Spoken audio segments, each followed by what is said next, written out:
Alright, secondhand toy dealer here, taking a look at the Build and Play Snap Tite model kit of the Millennium Falcon from the movie Star Wars Solo.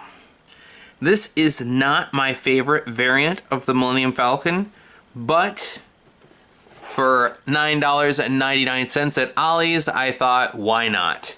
So let's go ahead and get this open and put it together.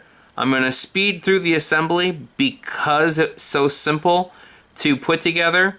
There is no glue required and it comes already pre-painted. So let's get this put together.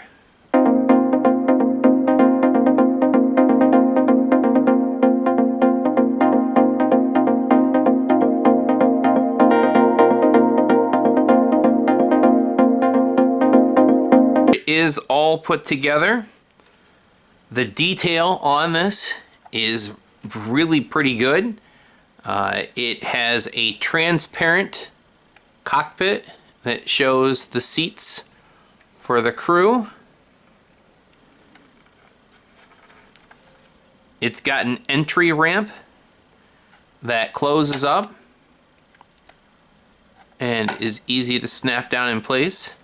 It has the landing gear, so you can lower the landing gear and the ramp and set it down for display, or if you're wanting to use it to play with or hang from the ceiling, the landing gear and the entry ramp all tuck away up into the ship. It has a removable escape pod, and that just pulls right off. The nice thing about this Millennium Falcon Solo variant is that it is believably the same thing as the Millennium Falcon. I had another variant of this model. It wasn't a Snap Tite model. I'm not sure if I recall who made it, but it had a little Nerf escape pod, and if you pressed the button it would shoot that out, and I got several of my buddies and family when I was like, oh, take a look at this, and then I would press the button and it would shoot the escape pod out and scare them. I did not shoot to hurt, just shoot to startle. But you can see that the shape of the Millennium Falcon is the shape of this Solo variant. I mean, you can see the profile and the elongation of the cockpit. Everything is believably to scale with each other.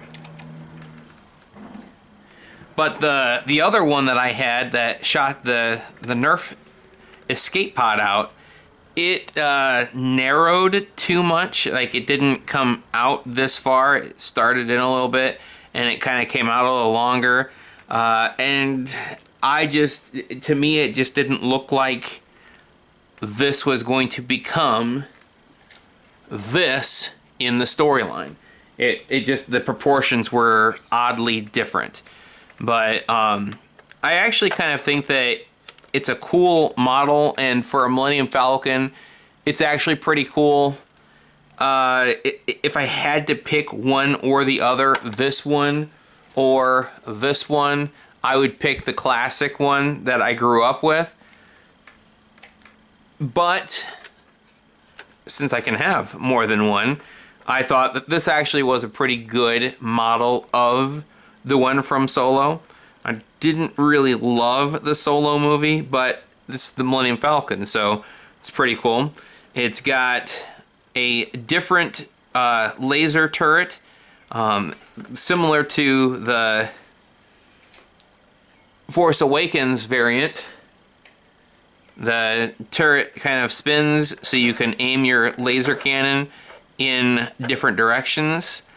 I don't really like that feature, so I will probably fix it in place. The satellite dish will spin around, and there is a little bit of an angle here, so that as you spin it, it kind of aims in a slightly different direction. But again, I will probably fix that into position as well. I don't think it's as critical on this model as it was on this model. I could just take and flick that and it would practically spin around in a circle. And I disassembled this and I glued some of these loose pieces into place and like fixed them into the correctly oriented position. And I put a little hot glue in here with some super glue and a little hot glue here and on the underside and then here, and it just, the way that it's fastened together just makes it feel so much more solid. So I mean, like for me, you didn't need any super glue to assemble either of these, but I think a little super glue and hot glue does help make it feel more sturdy and nice. This one has lights and sounds just like the Force Awakens variant. So you press this button and you hear some sound effects and the engine lights up.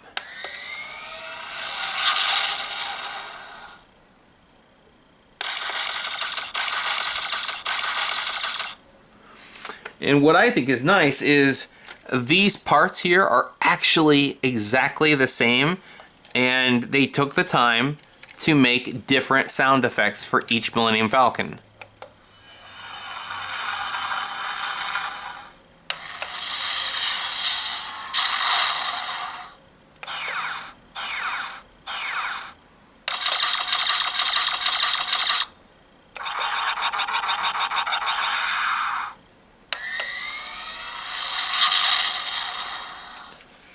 And noticing differences here, the engine back here is blue transparent plastic, and this is clear transparent plastic with blue LEDs. If memory serves correctly, I believe that those are blue LEDs inside of that blue translucent engine piece there. And I don't mind either. I think that they both look pretty nice. I'd say that the quality for these are actually very nice. I think they're going to make great display models. I have the over 2 foot long Millennium Falcon, and even with the detail of that, I think I almost prefer these to that big one. So I think that they really did a good job with the paint printing and the detail of the surface of the ship. I think that they're really good models, and I like that they can tuck away and be played with, or you can deploy the landing gear and display it. The landing gear on this one is a little more stiff and difficult to put in the lowered position, but that is something nice about this landing gear is when you go to set it down, it doesn't want to collapse under its own weight. It will suspend itself with the sturdiness of the landing gear, both for this variant and the Force Awakens variant. They are to scale with each other, so they will display nicely together. So, alright, well, there is a brief close look at the Tite Millennium Falcon by Revell.